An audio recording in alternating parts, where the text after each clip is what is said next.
امام غزالی رحمه الله خپل کتاب احیاء العلوم کې د حاتم اصم رحمه الله یو ډېر عجیب واقعه ذکر کړې ده. یو ورځ د خپل استاد شقیق بلخی رحمه الله تپوس وکړو چې اے حاتمه تا ما سره څومره وخت د علم زده کولو دپاره تېر کړ؟ ده ورته ویل جي 33 کاله مې درسره تېر کړل. وي تا زما نه څه زده کړل په 33 کاله کې؟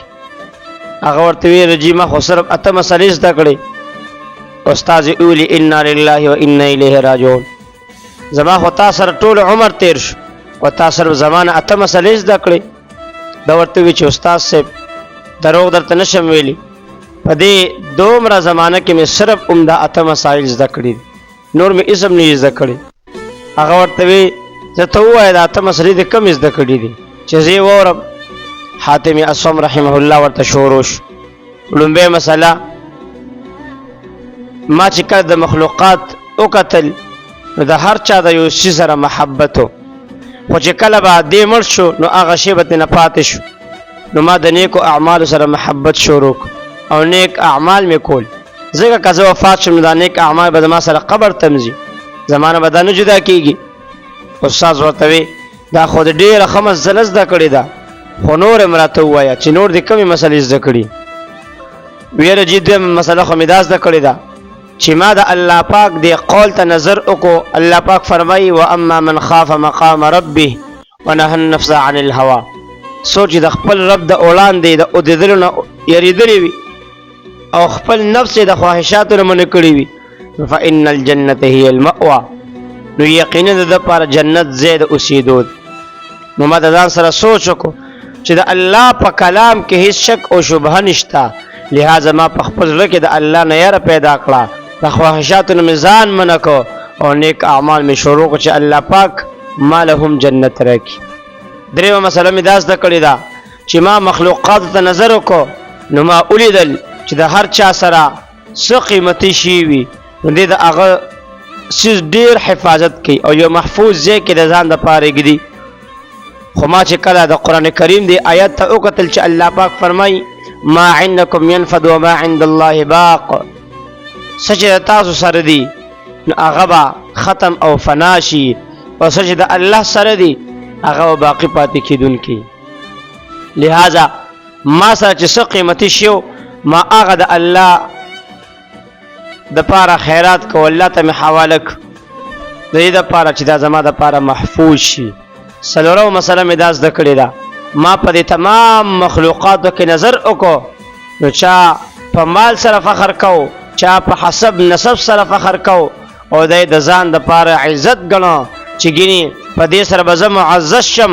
خو ما چې د الله دې قول ته وکتل ان اکرمکم عند الله اتقاکم، بېشکه په تاسو کې د الله په نزد زیات عزتمند هغه کس دی چې هغه په تاسو کې زیات متقی او پرهیزګار وي.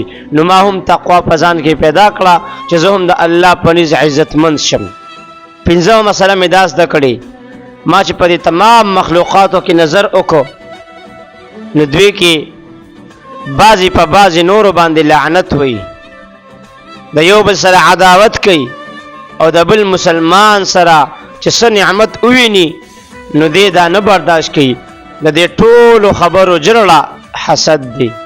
ما د الله جل جلاله دې قول ته وکتل نحن قسمنا بینهم معیشتهم فی الحیات الدنیا، او موږ د دوی روزي په دنیا کې د دوی په منځ کې تقسیم کړې ده.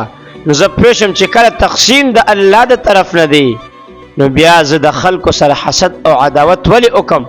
لہذا ما حسد او عداوت پرېښود. شپږمه مسله مې دا زده کړې چې ما خلکو ته وکتل نو په دوی کې بعضې په بعضې نورو باندې ظلم زیاتې کوي، یو بل په ناحقه باندې قتلوي، د یو بل سره سخته دشمني کوي. نو ما د الله دې قول ته وکتل ان الشیطان لکم عدو فاتخذوه عدوا، بېشکه شیطان ستاسو دپاره دشمن دی نو تاسو دې په دشمنۍ ونیسئ، یعنې د شیطان سره دشمني کوئ. نو زه پوه شم چې زما اصلي دشمن شیطان دی، ځکه الله فرمایي چې دې د ستاسو ښکاره دشمن دی. نو ما د خلکو سره دشمني پرېښوده او صرف شیطان هغه سره مې دشمني شروع کړه شیطان مې په دشمنۍ ونیوه. اوه مسله مې دا زده کړې چې ما تمام مخلوقات وکتل نو ما ولیدل چې هر کس د رزق په تلاش کې دومره ځان مشغوله کړي چې حلال او حرام جایز او ناجایز تمیز نه کوي، بلکې شپه ورځې په ځان یو کړي وي خو صرف ځان له سره پیدا کړي. نو ما د الله دې قول ته وکتل وما من دابة في الأرض إلا على الله رزقها. او د ځمکې په مخ هیڅ تلونکي جاندار ذي روح داسې نشته چې د هغه روزي د الله په ذمه نه وي. د هر جاندار روزي د الله په ذمه باندې ده. نو زه پوه شم چې زه هم یو ذي روح یم، سادار یم، ساه لرم. نو د ساه لرونکو د ذي روح څیزونو د هغوی د روزي ذمهواري الله پاک په خپله باندې اخیستې ده. نو لهذا په ما هم چې د الله تعالی کوم فرایض او احکاماتو نو ما ځان هغې ته متوجه کو، او چې څه زما چې کوم څیز د الله په ذمه نو ما د هغې فکر سوچ پرېښودو. او اتمه مسله ما چې مخلوقات وکتل نظر مې واچو، ټولو خلکو په مختلفو شیانو توکل کو، بروسه کوله، چا په خپل اولاد توکل کو، چا په تجارت توکل کو، چا په زراعت توکل کو، یعنی هر مخلوق په یو بل مخلوق باندې توکل کو. نو ما د الله دې قول ته وکتل ومن یتوکل علی الله فهو حسبه. او څوک چې په الله باندې توکل او بروسه کوي نو الله تعالی یوازې هغه دپاره کافي دی. لہذا ما یوازې په الله باندې توکل او اعتماد وکړو، الله پاک زما دپاره هم کافي دی. شقیق بلخي رحمه الله چې کله د خپل شاګرد حاتم اصم رحمه الله د اته خبرې واورېدې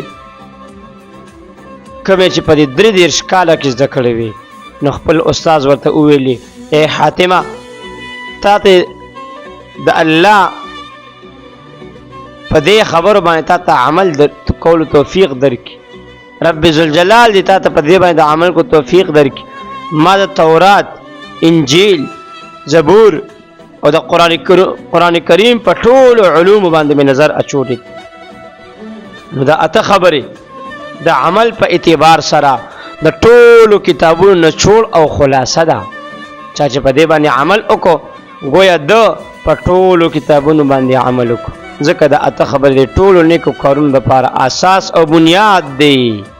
نو پکار ده چې هر انسان د حاتم اصم رحمه الله غوندې په خپل علم باندې عمل وکړي او د خپل ژوند دپاره دغه شان قیمتي خبرې ځان دپاره وګرځوي.